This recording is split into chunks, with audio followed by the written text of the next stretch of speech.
Hello and welcome to another video and podcast from Fantasy Football Scouts. We are looking ahead to Fantasy Premier League Game Week 27. It's a double game week.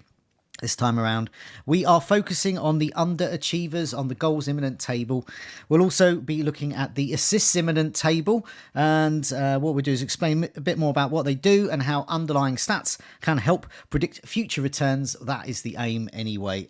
We will also reveal our Game Week 27 transfer plans, which includes my wildcard reveal, which will be potentially exciting. In addition, we'll take any questions at the end of the stream, so have a think about those and post your questions in the live chat at the end. My name is Joe, and joining me to unearth some under the radar gems is Tom Freeman, Fantasy Football Scouts deputy editor. Tom, welcome. How are you? Yeah, I'm okay, thanks, Joe. I was one of the Game Week 26 wildcarders, so losing Salah was a painful one at the weekend, but it generally went okay. I got McAllister and Tony in earlier, and they both delivered. So an okay week. I think I got 52 points. Yeah. But looking forward to moving on to double game week 27 now, which we're going to talk about in depth. Yeah, I mean, that's the thing about going at it. I know on the Scoutcast last night, and I do urge people to have a watch of that. They obviously all wildcarded, so they sort of looked a bit of a post-mortem of that, but also looked ahead. And obviously their teams in 27 look great. And to be honest, I mean, yeah, they were down on what they would have got, but they weren't spectacularly down on everyone else, maybe 10 points down, 20 points down. And for yourself, I know I didn't wild cards, and the difference between our teams was 10 points or so. So it's not a great deal, but yeah, it's a small win. But it felt bigger because it was record-breaking result against Manchester United. But yeah, absolutely. The fact that just no one could see that coming made it all the more painful, and the fact that a lot of us wildcarders probably had triple Liverpool as well, whether it be Alexander-Arnold. I know he only got 6, but it was a clean sheet, and Darwin and players and Gakpo. So that's what kind of hurt. But team's well set up for next week, which we'll have a look at a bit later on. Yeah, indeed. I only had Salah, and if I had triple Liverpool, chances are I probably would have wildcarded too. Because my team would have had all sorts of issues, but it turns out there weren't issues at all. Let's before we move on to see how we got on last week with the goals imminent and assists imminent tables, just welcome those in the live chat, and a reminder to press that like button and do subscribe as well if you haven't already. Geo Boys, FPL Tic Tacs, Murphy, A Dawson, Sahil, Brain, or could be Brian, but no, it just says Brain, a brainy Brian.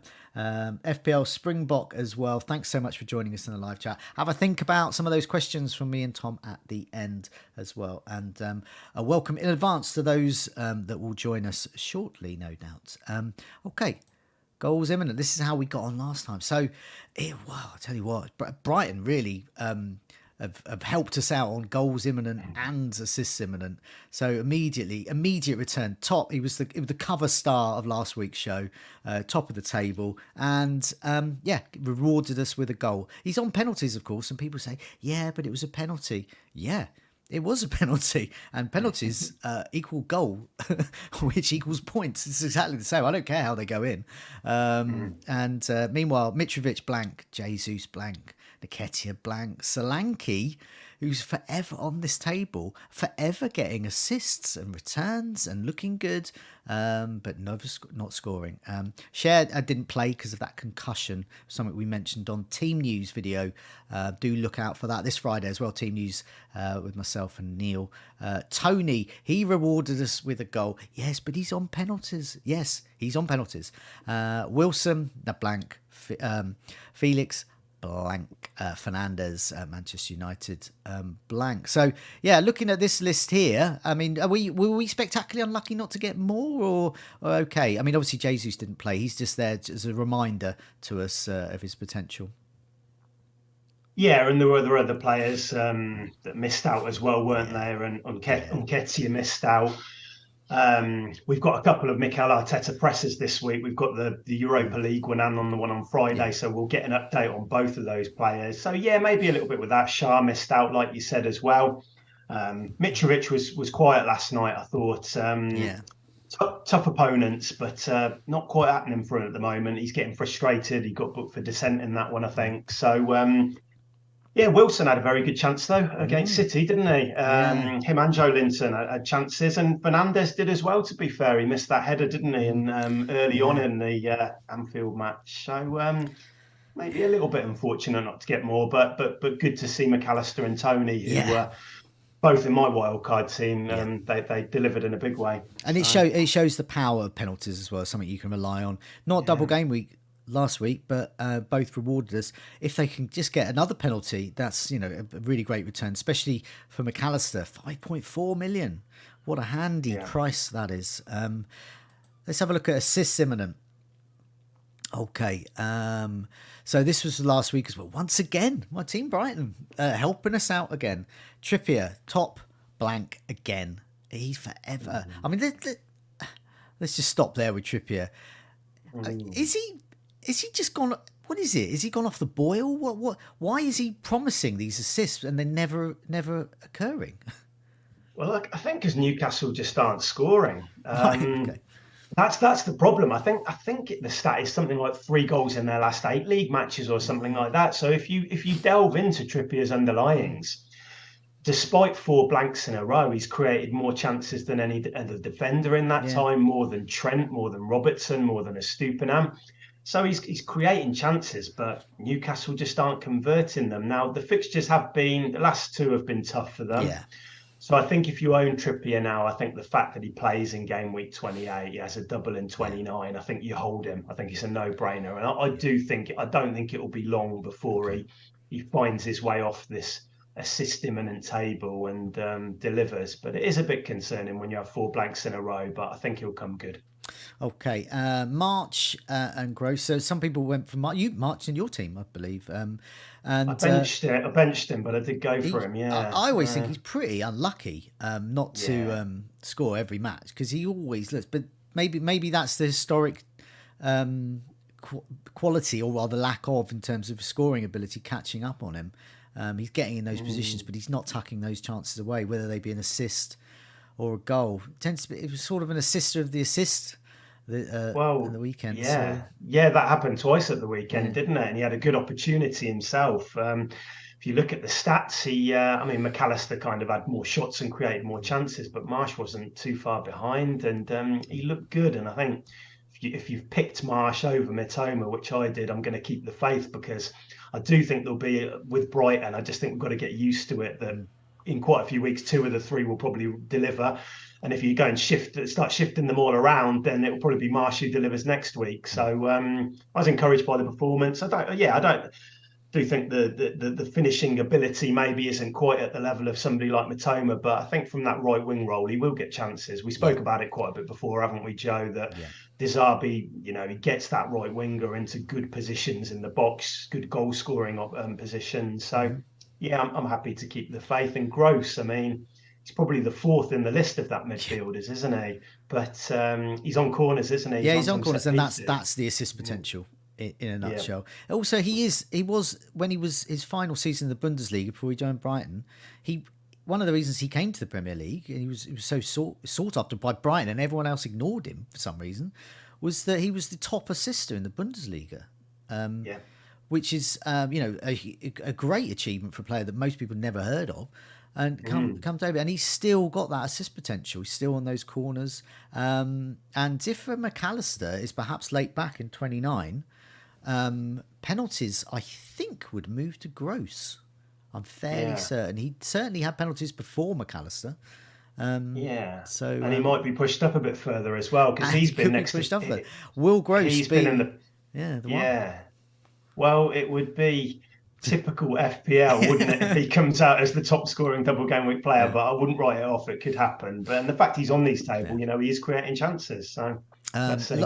The rest of these are blanks. I'll just rattle through them. Traore at Bournemouth, 4.5. Bournemouth with a double and scoring.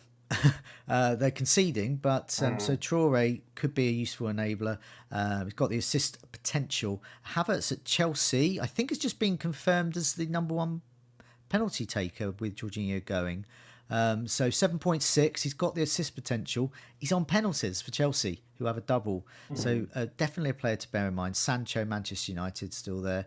Neto at Wolves, still there. He's back playing, I believe. Ward-Prowse missed the penalty, so he has the goal scoring potential through that, but the assist potential was still there last week. And Sarabia at Wolves still there. Assist potential 26 because he scored the week before, I think it was.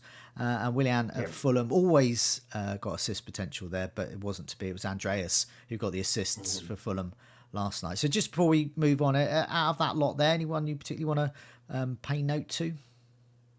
Well, Traore, he missed out at the weekend. Oh, yeah. I think O'Neill said it was muscle tightness. Okay. So that's one to monitor. You mentioned Havertz on pens. That's the big development over the past couple of days. He actually played 90 minutes at the weekend, and Felix was hooked early, which is interesting. Neto played 45 minutes, so he's back. Will he remain on this table? Because he seems to have been on it forever. Let's see. And yeah, Ward-Prowse missed the penalty, didn't he? But he's always got that assist potential through set pieces. So some interesting names on there. Okay, so it's. I mean, I'm wildcarding. It's a double game week. So what we're looking for ideally are those teams that double: Brighton, Brentford, Southampton, Crystal Palace. We want to see those assets on there for those who want to take a 1 week punt, or perhaps look ahead for the further fixtures as well, particularly Brighton and Brentford. They're the key ones, really. So we're going to put the goals imminent table up next. This is for the last 4 matches. And what this does is it has a minimum of 10 goal attempts. So to get on this table, you've got to have 10 shots, but only a maximum of 1 goal. So as soon as you get your second goal, you're off the table, and that's in a good way.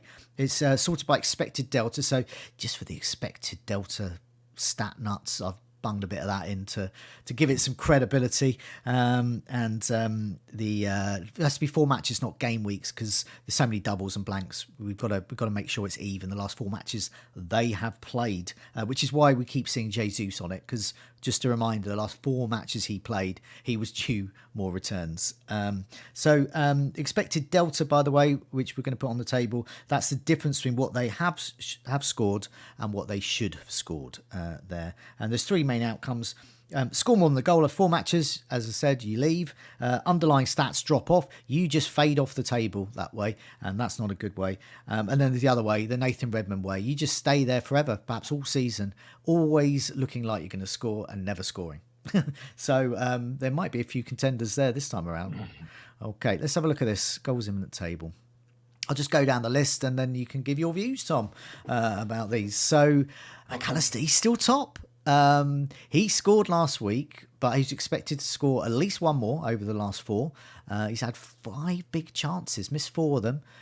This is his 4th week on the table, so he's consistently on this table, he's consistently showing promise there. And of course, he's playing in this number 10 role. He's had 11 shots inside the box and 15 shots in total.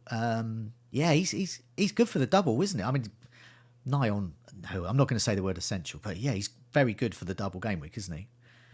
Yeah, well, if he continues playing in this number 10 role, I think he's the best option at Brighton, given the fact that he's on penalties.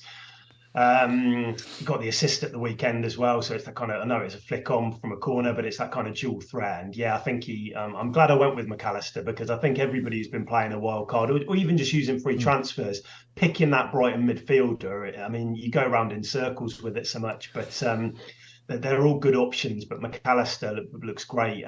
Another 3 shots in the box at the weekend, created quite a few chances. So bear in mind they blank in 28, but either side they've got doubles, so appealing. Okay, a couple of injured players, different varying degrees of injury there. Nketiah and Jesus. Jesus long-term, Nketiah knocks and niggles. Here they are around the place for him. He might not play. He may play. Jesus might be coming back soon. Might get some minutes soon. But nevertheless, they're there. 5 big chances for Nketiah's, missed them all. 6 big chances for Jesus, missed them all. No goals over their last 4 matches they have played. And shots on target, Jesus with 5, and Nketiah finally has got one. He's been on 0 shots on target on this table for the last couple of weeks. But it just underlines why they need Jesus back if they're going to have a target man up front, or sorry, a sort of a number 9 up front. Weeks on the table, Nketiah's been there for 3. Jesus has been there for most of the time there. So he's, still other players aren't matching him. 17 shots inside the box for Jesus, 10 for Nketiah, 19 shots in total. The latest for Jesus, he's very unlikely to be back for the next couple of game weeks, I'm sure. Is that right? I think so. I think it's just, is he sharp enough? I think he's back on the grass, but like I said earlier, we've got 2 Arteta pressers this week, one for the Sporting Europa League match and then one ahead of Fulham, who they play at the weekend. So, yeah, we might get a bit more insight into where he's at then. Okay. Neil Maupay. Now, I'm not going to persuade anyone to get Neil Maupay. Plays for Everton, and he was terrible at Brighton, and Brighton were really attacking then. So my phone keeps dinging off there. I'm going to try and get rid of that. Okay. It's Maupay. He's not happy with you, Joe. No, he's ringing me saying, but anyway, nevertheless, Calvert-Lewin's injured. He's playing up front for Everton. He's got a game. Well, he was actually dropped. I should actually say he was dropped at the weekend, Maupay, and they played Damara. Yes, Gray of course. Sorry, yes, you mentioned. So yeah, even more reason not to get him in. They just mounts up, doesn't it? And the fact that Everton scored twice for, I think, the first time in like 15 games or something like that. So they found the net twice with Gray playing this kind of, false 9-ish drop-in deep role, but it actually worked pretty well away at Forest. So, a further nail in Maupay's FPL coffin, I think. I don't think he's going to be anybody that anybody looks to in the next few weeks at least. Solanke, this is interesting. Weeks on table 7. This is starting to get Nathan Redmondy. It will. I mean, I don't know where to start with him. He is he could be a useful, he could end up being one of the highest scorers in 29 when Bournemouth double. I mean, he's just a typical FPL, isn't it? Yeah. I mean, Bournemouth actually look okay going forward. They caused Arsenal a few problems, didn't they, at the weekend? And I don't mind Solanke. Again, go back to that penalties thing. If you're on penalties, I'm kind of immediately alerted to you, really. But Gameweek 29, they've got back-to-back home games. I think it's against Fulham and Brighton, I think. Yeah, so good fixtures. Yeah, I don't mind Solanke. I think if I had to pick probably 5 or 6 forwards now, he would probably be in the mix in those positions. So, 5.5 million. Admittedly, you're not going off any type of form, really, although he has been assisting a bit, like you said recently. But it wouldn't surprise me if he scored in one of those games. Okay, well, according to the expected data, he should have scored 1 1/3 of a goal. Share Newcastle. Now, this is where I might have a bit of a difference with my Gameweek 27 wildcard team, because people were eyeing getting him in as a Newcastle defender with attacking threat, but then it turned out he had concussion from the previous match, so he missed that last match. But it was concussion, and so it's not long term. It's just that 1 week, we assume. So people got Botman in, whereas Share it's a bit more, so it's about 500,000 more. Yeah, but I think you might. I don't know. I'm quite tempted. I've certainly got the money. What do you think, Share? Yeah, I think it's a money thing. I was really looking at him, Joe, last week prior to this kind of head injury. And because he's always on his tables, he gets a lot of big chances from set pieces. And I like him. And at the end of the day, it came back down to, for my setup, money's quite tight. Not necessarily now, but in game week 28 and 29. And I'm looking at players like Bruno Fernandes and Maddison and upgrades and things like that. So I did think, while I can get Shah now, I might regret it, given that there's 0.6 million between him and Botman, something like that. So I went against it, but I certainly, he's a good option if he's playing, and if he works in your setup money-wise, then he might well do. That could be a bit of an advantage there. It may not be, but we'll see. Fernandes, Manchester United, they play Southampton next. They've just been absolutely thrashed by Liverpool. Fernandes wasn't happy. I think he was in tears with it. Which, for God's sake, Anyway, he's 9.8 million. He's had one big chance. He's missed that. He's had 4 shots on target. This only his second week on the table. He tends to hop off this table because he scores. So he's had 10 shots inside the box, 13 shots in total. Yeah, I mean, he's certainly a great option for 29 if you can get to him. It's going to be tricky for 20. Obviously, he doesn't play in 28, so he's sort of strategically, it's quite tricky to kind of carry him through. So he might not be in many teams now, but could be some points about Southampton. What do you think this week? Yeah, I think he's a good option this week, but he's very hard to get in because everybody's got Rashford, and so they obviously both blank in 28. Brighton blank as well. So it gets tricky, especially with Man City added into that, and everybody's got Haaland. But I'm kind of looking at moves for a couple of weeks' time, and Fernandes will definitely be on the watch list for double game week 29. The only thing I did see this morning, and I don't know if there's anything in it, but I think he kind of gave the linesman a shove at the weekend, didn't he? And and I don't know if it was just somebody speculating. I just saw something on Twitter before I was coming in. I don't know if they're looking into that. I can't see anything, bans being handed out, but just something to be aware of. But if he is playing, then we know what Fernandes can do in a double game week, don't we? Okay, so, well, they might all stick together. A few offsides there for Bruno, perhaps, against Southampton. But yeah, okay, yeah, something to monitor there. Next name, Jota. Good to see him on here. So he's starting to get some games. He's starting to get some chances. He's had 3 big chances, missed them. He's had 1 shot on target. I mean, he's not on the pitch much. So this is the last 4 matches he's played. So he's often as a sub. Shots inside the box, 8. And first week on this table, 10 shots in total. It's good to see him there. I mean, it's if you can't get to Salah and you want Liverpool goal threat and are willing to risk him not starting, Jota could be an option. What do you think? It's just minutes with Jota, isn't it? He's a great player to own, but the problem is that Gakpo, Darwin, and Salah are really starting to click over the past few matches, haven't they? Yeah. So then you've got Firmino and Jota coming in off the bench, and we need him to be starting. Now they play Bournemouth this weekend in the early kickoff on Saturday, and then they travel to Madrid after that for the second leg of the Champions League, but they're pretty much done in that, I think. So you'd think he goes full strength at Bournemouth, Klopp, that is. So I think probably another bench role for Jota. Okay. But he'd definitely be somebody, if you could guarantee the starts, I think he's a player we'd all be looking at, I think. Yeah, definitely. And Mitrovic is next. I mean, you mentioned him before. 1 big chance, missed it. 3 shots on target. This is 5th week on the table. That is weird for him. Mitrovic is usually on this table 1, maybe 2 weeks, and then he's off because he's scored a brace or he's scored consecutive matches. So 10 shots inside the box, 11 shots in total. So virtually all his shots are close range, and a third of them are actually on target. But no one's going there, are they? We sketch over him.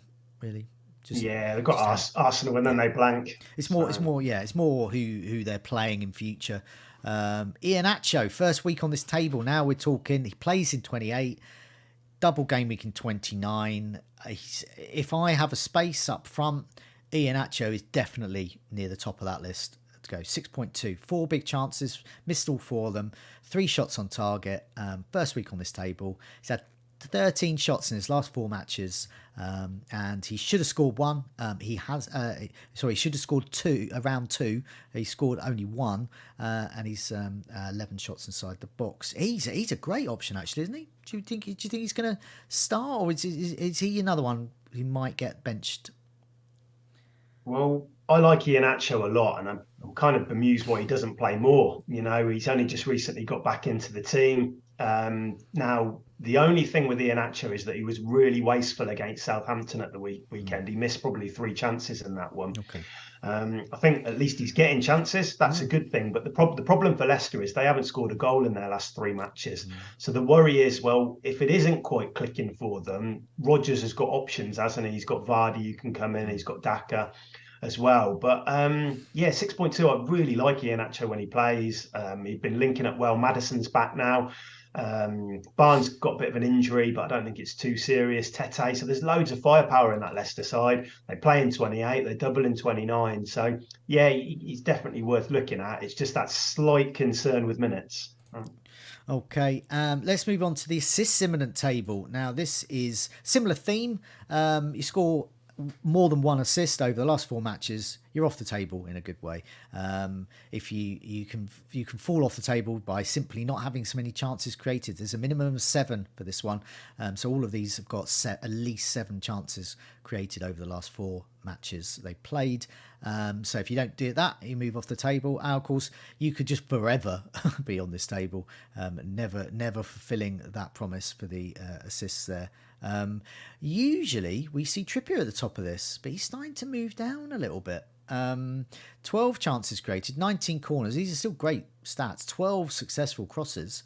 But it's his 6th week on the table, and he's moved from 1st down to 3rd. So March and McNeil, who we'll come to in a sec, are above him.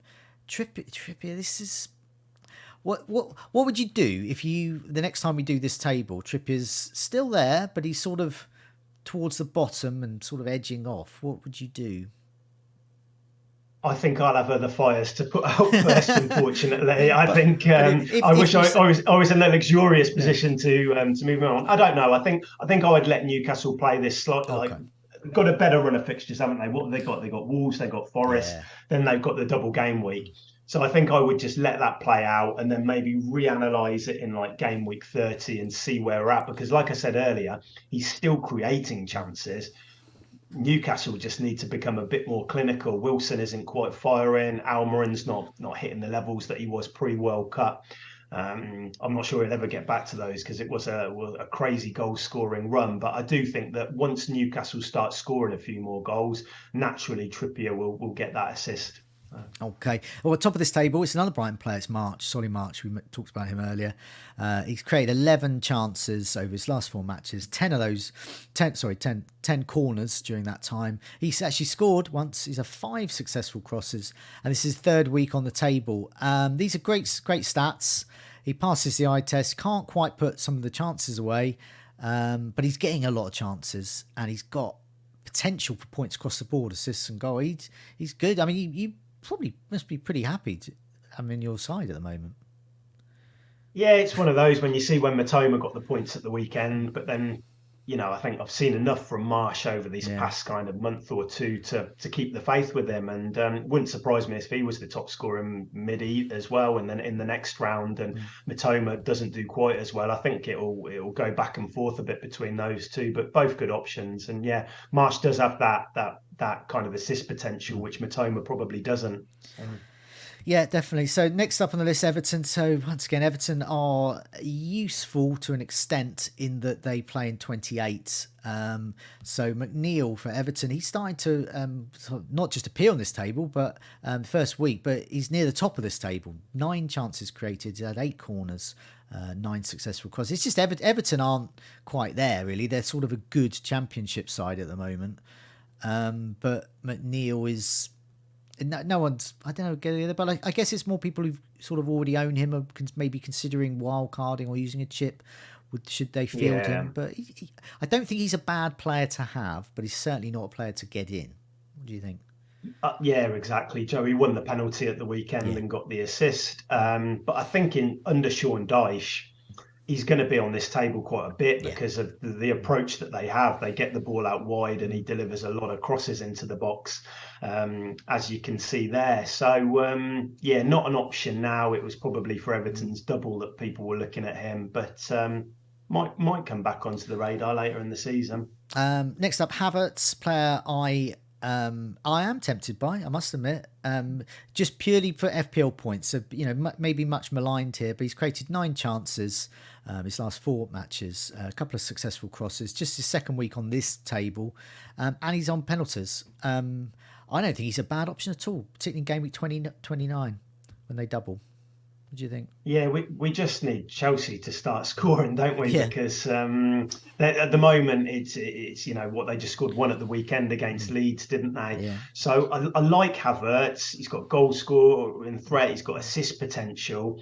The fixtures are pretty good for Chelsea now as well. Play Yeah. Leicester at the weekend, and they've got a fixture in 28. So I don't hate Havertz at all. No. It's just who you're gonna you prefer Havertz to Felix, Joe? Yeah. If I was to get, I mean, I've got Kepa. Same. If I was to get another Chelsea asset, I'm not interested in the defenders. I think there's too much rotation threat under Graham Potter. I do not know what formation they're going to play. I don't know whether James and Chilwell are going to be wing backs. I don't know whether they're going to be on the bench. I don't know whether James will be a centre back. I don't know. And when I don't know, I'm not interested. But I do know Havertz on penalties. And so that interests me. But I probably won't go there because it's just too much. They've got too many players. Yeah. And yeah. Well, Chilwell looked great at the weekend. yeah. And they played this back three formation with the wing back. So immediately you're looking at them, him and James, and thinking good options. But we know what Potter's like. We've got past experience. We don't know. We don't know. Traore at Bournemouth again makes this list. We've spoken about him, interesting enabler, 4.5. Thomas Partey keeps appearing on this list. Every time it wasn't playing for a couple of weeks, but then starts to make an appearance back from injury. 4.7, 7 chances created. He scored a goal and he's had a successful cross.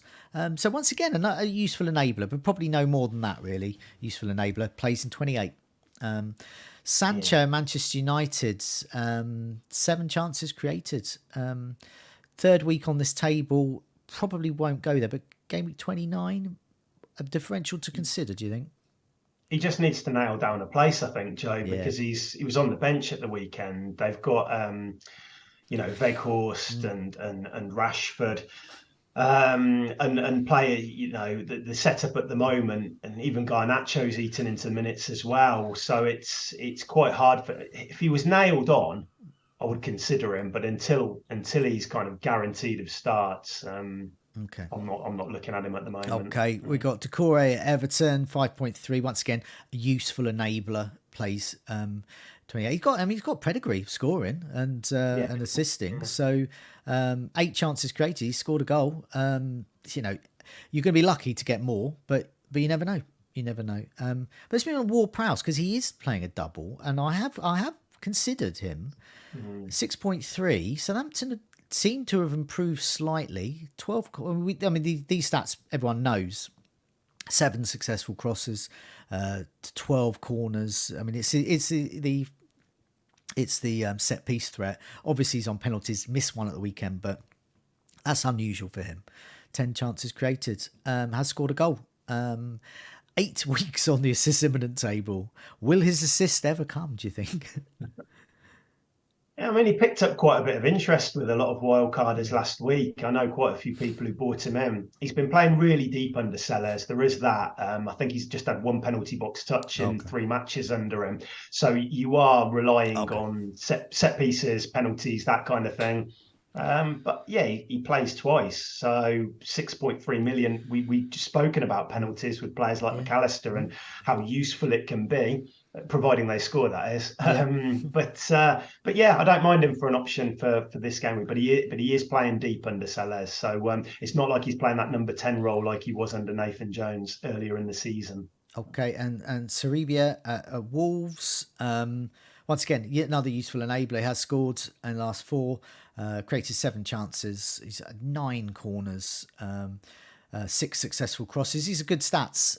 We're probably not much interest in Wolves at the moment, but a useful player to make note of, especially if you've got him and playing him and wondering whether you should play a chip or not. He's definitely you can definitely safely play him. Expect something. I've got some more stats. Last week I put up some. I read out some stats because I sort of just decided to put them in at the last minute. But I've actually made time to do a quick table here. So this obviously highlights those that are on the goals imminent table, but also not. So they've scored at least more than a goal, and so they're off for a good reason. And I've sorted this by minutes per expected goal involvement, non-penalty, and these are the most attacking doublers in last 4 matches. So those from Brighton, Brentford, Southampton, and Crystal Palace.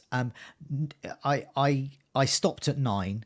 I couldn't find any Southampton and Crystal Palace, and I was starting, and there was basically a big drop off between the lowest in this list and the even lower. So, but yeah, there's not a good minutes per expected goal involvement non-penalty for the Southampton Palace. Top of this list is Welbeck, but he's only had 2 starts. But a good differential, I think, 6.5 million is expected. I mean, while he is on the pitch, he's expected. Say if he got 90 minutes every match, he would score every match, according to this, or he would be involved in a goal every match.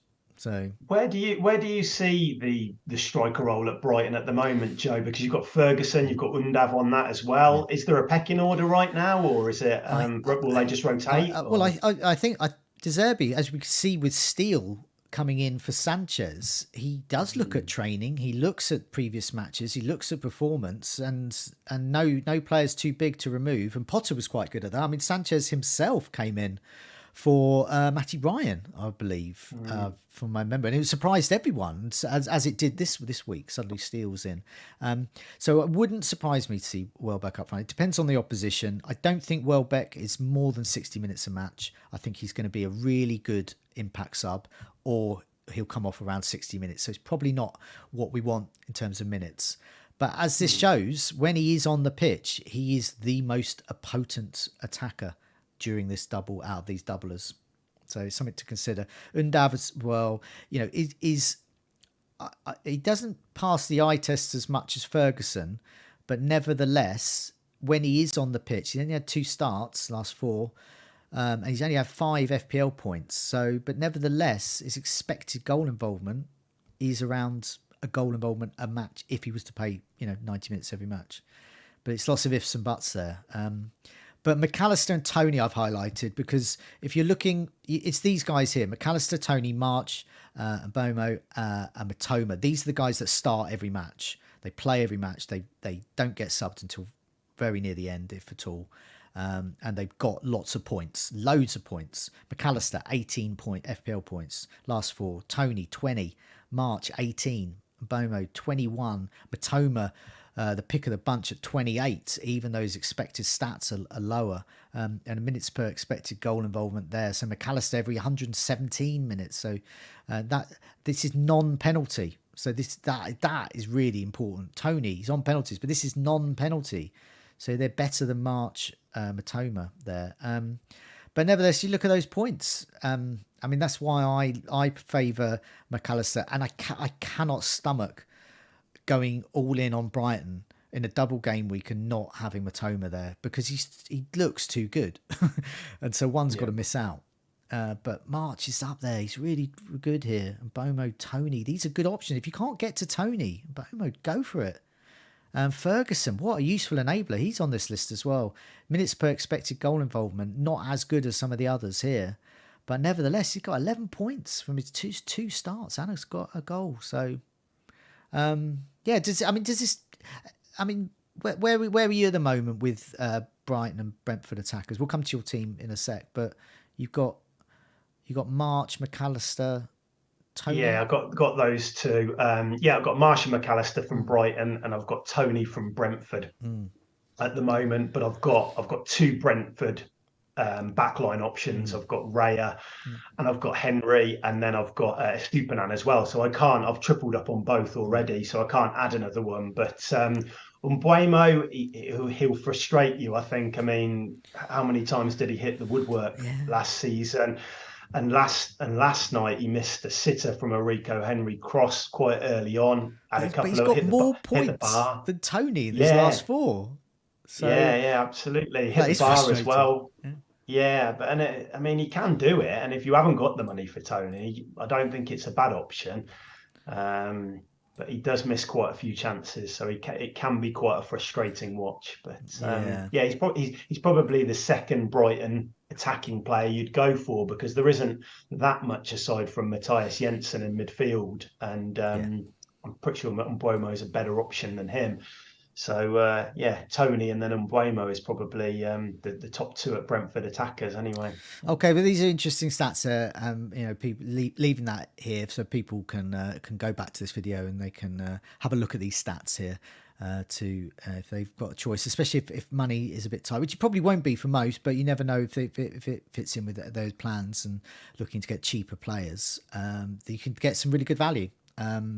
Shall we come to our teams now? And just a reminder to those in the live chat, when we finish talking about our teams, we'll have a bit of time for some live question and answer sessions. So do leave those there. Hello to the many hundreds who've just joined us in the live chat. Thanks for joining us. Thanks to Sahil, Hang, Danny B, Chat Sports, FPL Springbok, Robert O'Neill, Mano, and many more that have joined us either at the start or just recently. So shall we go with I'll go with my team first because it's a wildcard one. So I usually go for you first, but I'll go for me first. So I didn't wildcard last week, obviously, and wildcard this week. I kept Salah, but I didn't. That was it for me for Liverpool. But a good asset to have. So I've got his points. I'm probably going to run with them. So I have looked to keep Salah, and nothing works. So I'm getting rid of him. I wanted to wildcard this week for many reasons. I only had Matoma last week. I got him in, so I could have got one more Brighton or Brentford asset for the double. Any more would be hits, so I'd want more. So I would have been looking at at least 4 to 8 points worth of hits. Plus, I had double Everton defence. Plus, I wasn't very well set up for Gameweek 28. In terms of quantity, I was with Everton, but not in quality. And I was not very well set up for Gameweek 29 either. So I've set about a plan. So that's the sort of explainer of why I did move there. And it might influence some other people who are thinking of making the move or not making the move, of the pros and cons there. So for me, it just made sense because I was really lacking doublers here. I wasn't very well set up for the weeks. I've got my Salah points. I'm quitting while I'm ahead there. I'm not going to get greedy. I'm just going to essentially go for what most people, because I will always predict in the comments, they say, hey, but that's the same as my Gameweek 26 wildcard team. Yes, it is. But the difference is the Gameweek 26 wildcard team didn't have 21 points from Salah sitting on it. So that's why I'm not going to get greedy. That's it for me. So I'll go through this for the benefit of those listening on the podcast. I've got Raya in goal. I have Estupinan, and I'll come to him in a sec. I've got Henry. I wish. I think I made that mistake on the Scoutcast as well last night, and said exactly the same thing I just said. I wish. Trippier, who plays Wolves. I've got Matoma, he's my vice captain. He played Leeds and Crystal Palace. Rashford, Southampton at home. McAllister, Saka. Tony is my captain. So those penalties. I just think I'm going to get points from him, and he's so good at penalties as well. I think he's perfect now, isn't it? Was it last night? At Brentford, he's never missed. 22 penalties, I think. I've got Haaland, and I've got Kane, who plays Forest, and Kane is just a really handy player for 28 as well. And on the bench, I've got Kepa, I've got Martinelli. I'll come to him in a sec. I've got Gabriel, I've got Botman. So out of the changes I'll do here, so I'm at one with myself of getting rid of Salah. I'm not around on Saturday. I've got a family thing I've got to do. So I'm not going to be on social media. I'm not going to be on I'm not going to know any of the results, anything, until much later. So I don't have any of that. So I can just move on. Also, it's a double game week as well. So unlike last week, no doubles. The issues here, Estupinan, he plays, we spoke about this before we came on air, he plays internationals before 29, and they're quite far flung, and so I think Lewis Dunk will come in for him. I think I'm going to get similar points, and I think Dunk is more assured of starts. He's not playing for England, which he should be, but he's not. That's a change I'm probably going to make. Matoma, McAllister, fine. March, I probably will consider him, but which of those two do you remove for March? Tony, I think, will remain my captain, but I do like Matoma. But I think I'm more assured of points there.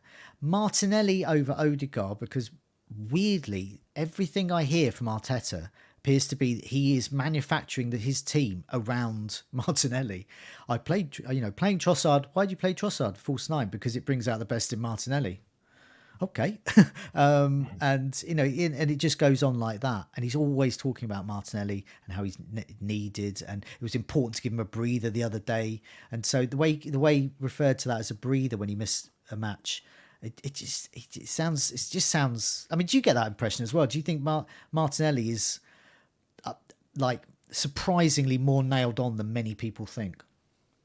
Yeah, I think the rest. Well, he wasn't playing great, was he? But he's come back into form now. Yeah. The rest against Villa kind of seemed to reinvigorate him a little bit. And now we've got this Trossard injury, and then as well you've got Nketiah, who hasn't been.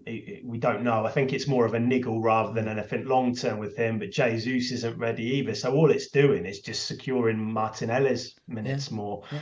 So, I think I was really we'll see my team in a minute. I went with Odegaard over Martinelli, but it was a really close call, very much like the Martian Matoma one. So I'm going for Gabriel because once again, it just sort of fits my style to go for the boring centre-back who's more likely to play.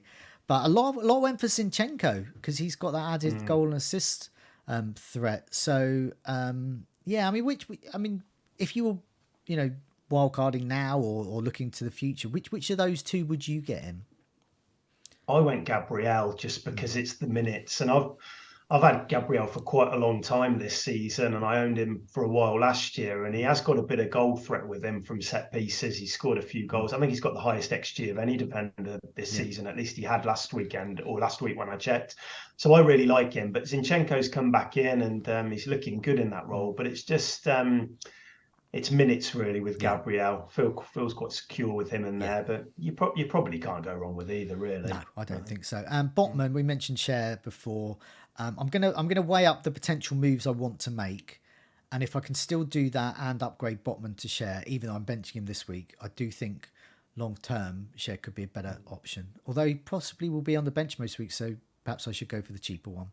The plan for this one is to move McAllister to Maddison in 28. I've got 3 point something in the bank, so can do that quite easily even with price changes. That's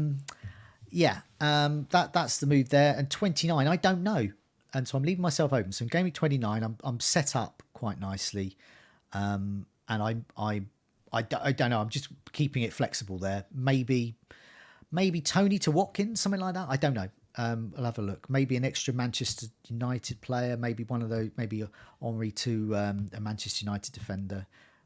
If I can get to Fernandes with a hit, I might do that. Once again, I haven't really got a firm plan. I just sort of got the base in place for it. Yeah. Well, Tony, the Brentford haven't got a great double game week 29, have they? No. So you might be looking at that the week before and thinking, go to Watkins, like you just mentioned, or removing Rico Henry or something like that. Yeah, I mean, I never mind playing goalkeepers in bad games in double game weeks because the worse the game, the more save points they can get. Ray has made more saves than any other keeper this year, so I think he looks like a good bench boost option then. So. Okay, let's move on to your team. Now, eagle-eyed viewers among you will say, no, hang on a minute, it's my team, and then to put your one back up again. There we go. They're virtually the same. And the reason for that, because this is why people like you wildcard in Gameweek 26, because your team looks like how you would wildcard it now. It's still really good, and it's really, really good for this week. For the benefit of those listening to the podcast as well, do you want to run through your team and your decisions and captaincy and all that? Yeah, so in goal, I've got Raya. At the back, Trippier, Estupinan and Henry. Got 4 midfielders, Marsh, Saka, McAllister and Rashford, and then Tony, Haaland and Kane up front. Then on the bench, I've got Kepa, I've got double Arsenal, which doesn't feel great with Odegaard and Gabriel, but it's very hard to fit. It's very hard to put them into your first 11 when you've got this squad that you have. And then last on the bench is Botman again, an option I'd really be happy playing this week, but that's what happens when you build a wild card with a bench boost in mind. You've got a big squad and a lot of options on there. So as you'd expect, having played the wild card last week, the team's well set up for this week. Yeah. So I'm going to say the transfer, which will give me a bit more flexibility in 28 and 29. Yeah, that's an advantage. So game week 27 wildcard is currently on paper. If they kept the likes of Salah, having had an advantage over game week 26, now it's your turn next week and 29 to get, because you will have an extra transfer. Yeah, I think I'd prefer the 21 points, to be honest, Joe. But, but you've got the hope. Yeah, well, this was part of the reason we were going a bit earlier. And I think a lot of 26 wildcarders did that because it was the case that you could hold that free transfer this week. And then, have a couple, you might be able to get an extra double game with 29 player in. Fernandez becomes a bit easier to get if you've got 2 free transfers. So the only real decision for me this week is captaincy, I think, and it's currently on Tony, but I am looking at McAllister as well. He's right up there because I think that I slightly prefer Brighton's fixtures because Tony's got the 2 away games, and Brentford have done okay away this year, but I think Leeds away, Palace at home is better than Everton and Southampton away. So I am looking at that, and Brighton have probably been better as an attacking team recently than Brentford. Just had a little bit more about them when we're looking at the stats since the restart. They look like they can score against anybody at the moment. So that's the only real decision. Then I'll have 2 transfers for blank game week 28. Now I've currently got 9 players for that. So I could do, I might just play 10. It depends, and just make the 1 transfer and then have 2 for the next week. But I've got the option of doing it at the moment. But it does mean I'm probably a bit like you, Joe. I'll have to sell probably one of my Brighton players. Which isn't ideal given that they double after that, but it solves the blank problem. I don't really want to sell Haaland and I don't want to sell Rashford, so it has to be one of the Albion players.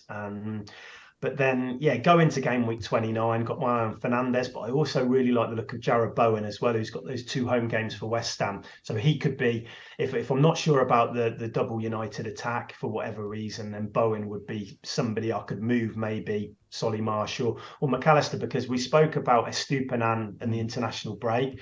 McAllister, we looked at it earlier, Joe. He's also travelling with Argentina to a Caribbean island, which I don't want to try and pronounce. No, I know. We've never heard of it. So he's travelling to someone no one on this show, you and me, have heard of. Yeah. Is it Curacao? Or I'll probably...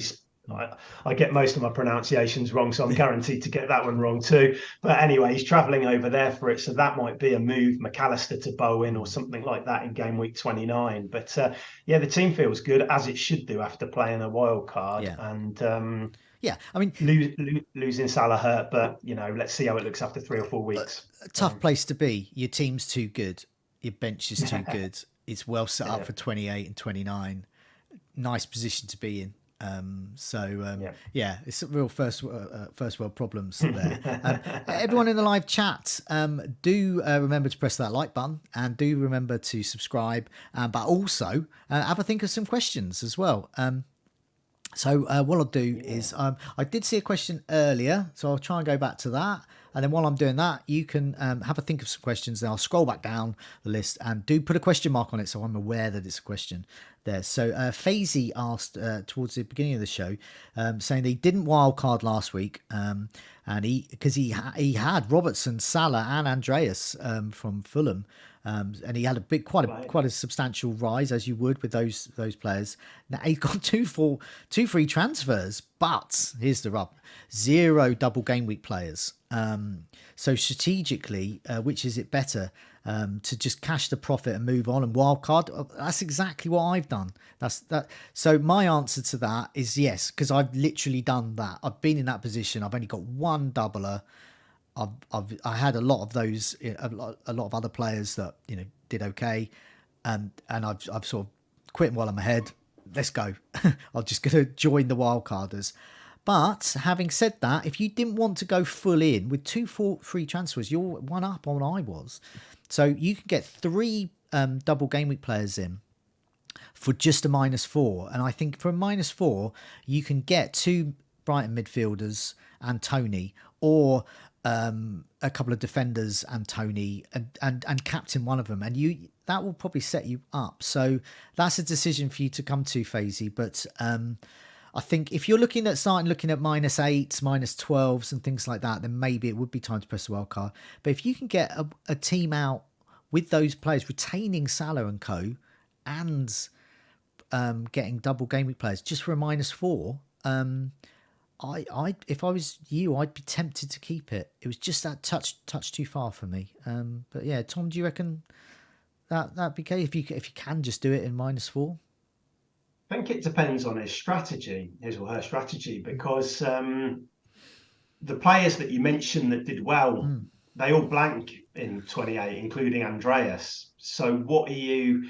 If now you want to set your team up and get that wild card in place, make sure you're okay for 28. You maybe want a bench boost in 29. Then I would wild card this week, and I think I'd be tempted to anyway, to be honest, because I think we've seen just over the past few days that Brighton and Brentford are they're not Champions League, they're not top 4 sides yet. But they can, we saw how Brighton blew away West Ham at the weekend, the points potential there. Tony's a great option to have. You probably want one of Raya or me or Pinnock or Henry as well. So I would be tempted to say, well, look, this is a good time to wildcard. A bit like you, Joe, you're coming off of a very strong week. It's not like you're having to react after a terrible game week. No. You've got that momentum. You wildcard while you've got it. And you could have, you could see it. I've sort of got an extra week of going through the same decisions that you all went through last week. Another reason I thought of this week was just because I felt that looking at the fixtures, which is the same reasons why those went in 26, was if you look at game week 29, it just looks like it's going to be the biggest double game week of the season. Also, it looks like 32 and 34 and 37 are very navigable with whatever you've got and just a few transfers, possibly not even any hits. And using this strategy of going for the bench boost in 29, you can retain the free hit in case it goes wrong one week, or you get to game week 37 and you just haven't got any of the key players. Say I don't know, say Chelsea and Man City are involved and you haven't got any. You can just go all out on that week. So that's what I'd do there. More questions here. Lennox sort of asks, we've sort of answered this, but I'll read it out anyway. So did you think the various players like Casado, McAllister, Matoma as well, he mentions, will miss any of game week 29 given their travel? Yeah, we've answered that really. Yes, we do have fears of that, very much so, which is why I'm starting to look at players like Dunk a bit more. Let's have a look down the list. Hi guys, would you go, this is from Paul, would you go Haaland to Tony for 27, 28 and 29? Tony has 5 fixtures over Haaland's 2. Starting to be like a Sky fancy football question, that. So he's a 5 for 2 and he's good. So yeah, it's tempting, isn't it? Yeah, I think sometimes you can just get scared saying I'm going to sell Haaland, but in certain teams, given that they've got Palace and then they blank, and then they've got Liverpool after that at home in 29. Like you say, Tony's got 5 fixtures over his 2. So Tony's going to outscore him, isn't he? I'm sure he is. So you will get more points. It probably makes sense. Yeah, you've got to consider you probably got Haaland at a good price because we've all owned him for so long. So you want to start working at a strategy where you can get Haaland back without having to take -8, -12. So that's really important. But actually selling him for that period, I don't mind that. So. No. It's something I could do. That is something I could do. But it still would be quite scary. And he's only got 2 fixtures, but he could score a hat-trick in those 2. Well, he could, and that's the risk, isn't it? I think I would be more inclined to do it on a wild card this week than I was last week because I wanted Haaland for captaincy last week. So I wasn't keen on doing it then. But yeah, and in certain teams, I completely understand a Haaland to Tony move. So I mean, a lot of these are going to be quite team dependent, but Moses asked about wildcarding this week or saving it for later. He's saying you can get 4 double game week players this week. If that's not for any hits, and 10 playing in 28 and 12 double game is 29 with a -12, therein lies the answer to your question. Should I wildcard? The answer is yes. Because if you're putting in a -12 to get that, and everyone else can get that just by using a wildcard. Yeah, and I think that what are you saving the wild card for? Because we've said that this is the biggest double, and there will be other doubles. But I think by playing it now, you'll be okay. You've still got that free hit. If you want to use a free hit in 32 for the blank, you can do. Yeah. So if you really feel strongly about holding that wild card and then bench boosting later in the season, do it. But I didn't personally see last week that there was a strong enough reason to do that, which is why I went quite early for me, really. I think I saved it really late last year, but this year I felt a bit more comfortable because of the size of those doubles and the fact that 32, I think we've only got 2 fixtures out of the equation. Yeah. So it's not a massive I mean, ultimately that is overall one of the main reasons I did it, was because why wait? If it was looking really tricky later on, then I would have waited. But it just looks, I can't see what I'd be waiting for apart. And I really think there's a chance of being, quite substantially behind in the rankings and points wise on those that wildcard now. I think there's potential just because there's so many double game weeks, and we know that they can yield mega returns. They might not, but they can. Let's have a look. Are Salah and Haaland viable captains over the double game week options this week?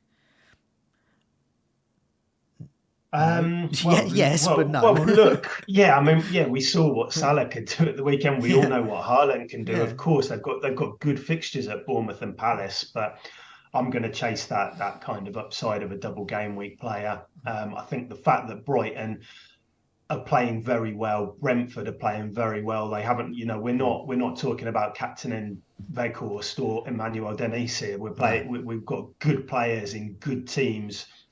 Who are on penalties, players like Tony and McAllister. So I think that that's where I'm looking. I mean, over the last 6-7 game weeks, I think only City have scored more goals than Brighton. So that's where I'm looking at the moment. Yeah, these are attacking. Brighton now are capable of scoring multiple goals against teams. They beat Liverpool 3-0, West Ham 4-0. That's just recently. There's been some other, and so. Leicester as well. I mean, that was huge. So you look at that, and that's what you're betting against, basically. And it's a double game week, and it's a really favourable one as well. So I can't think of many FPL managers that would go for the likes of Salah or Haaland over, or engage managers over a very strong attacking double game week player like Tony or McAllister or March or Matoma, I think you can go with any of those. So that's where I'm looking with the double this week. If the fixtures weren't quite so good for those teams, then obviously I'll be looking at Haaland and Salah. But no, it feels like a good double, this one, for those two sides. FPL Tic Tacs. He's got Sanchez, but it looks like he's been replaced by Steele. Sanchez and Steele, absolutely a brilliant 1970s detective duo in the making there. Would you go ahead with a bench boost or save for game? He was thinking of bench boosting in 27. So now you would obviously have to get a transfer in order to do that, to get those returns from double goalkeepers. Or would you just save it for 29? It depends how you set up. If you're set up well for 29, then save it. It's a huge double game week, but it's a real spanner in the works, isn't it? Steve. Yeah, and just nobody could see it coming, could they? It was so out of the blue, and I think still a lot of people who are wildcarding like you, Joe. Some people might be thinking, "Ooh, a Brighton goalie for 3.9," but even he feels risky because in 2 or 3 weeks, I think he probably reading of Dezabi's quotes was that he probably is going to play the next 1 or 2. Yeah. But you've got a Spanish international goalkeeper in Sanchez. Would it really be a surprise if he just takes him out of the team for like 2 or 3 weeks and then puts him back in? Yeah. So it's risky, isn't it? Especially with a bench boost. In a normal week, you could risk it because your other goalie will come in. But on a bench boost, you want that nail goalie. So it's it's quite a tough one. But even moving a transfer from Sanchez to Steele, I'm not even sure on that. So. No, there's a few more questions about selling Haaland this time. Sort of keeping Haaland this week, but selling in 28. Yeah, that's a viable strategy. But you're going to look at even 29. You might want him back, but certainly 30. You're going to want him back. And I don't like to book in a definite move. I like to sort of be a bit more flexible, but that is something to consider. Definitely.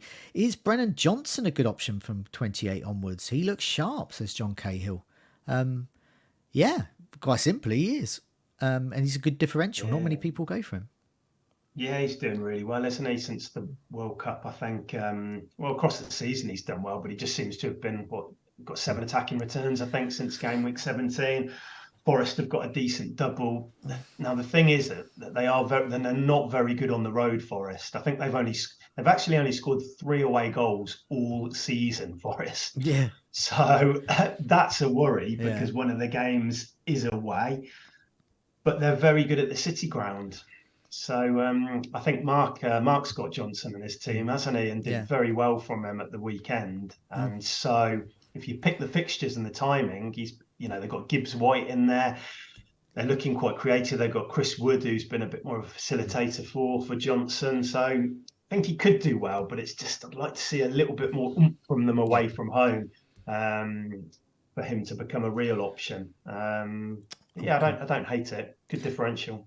Okay, I mean we're going to wrap it up now because I've looked at some of the other questions. They're very similar to other ones we've mentioned, but also if you do feel that any of your questions here, for example, say Johnny was talking about opinion on Zaha and Ward-Prowse. So I mean we have already answered about Ward-Prowse in particular on the show, that he's not playing as an advanced role, but he is on set pieces. He is goal and assist imminent any match against anyone. And Zaha potentially, but Crystal Palace just haven't got the firepower at all at the moment. Very tough fixtures as well. Even after this double, it's I think they've got Arsenal after that, haven't they? So I think if you're going to pick one of those, I think I'd go Ward-Prowse. Having said that, Lennox has just kindly pointed out that Zaha has the potential to ruin Brighton's double clean sheet with his annual goal. Yes, versus Brighton, that is. Brighton fans will know Zaha's our kryptonite. But thanks so much for all of those who've left your questions there. Thanks so much for watching, for listening. If you wildcarded last week, congratulations, because your team is in good shape this week. If you wildcarded this week, I'm going to give you special congratulations because I'm hopefully going to be doing well, but maybe not. So yeah, hope we do well. And if you're wildcarding a bit later, or you've already wildcarded and did well, then good on you. And if it's soon to come, may your arrows be green. But good luck, Tom, Gameweek 27. And thanks everyone for joining us. We'll see you next week. Thanks, Joe. See you soon.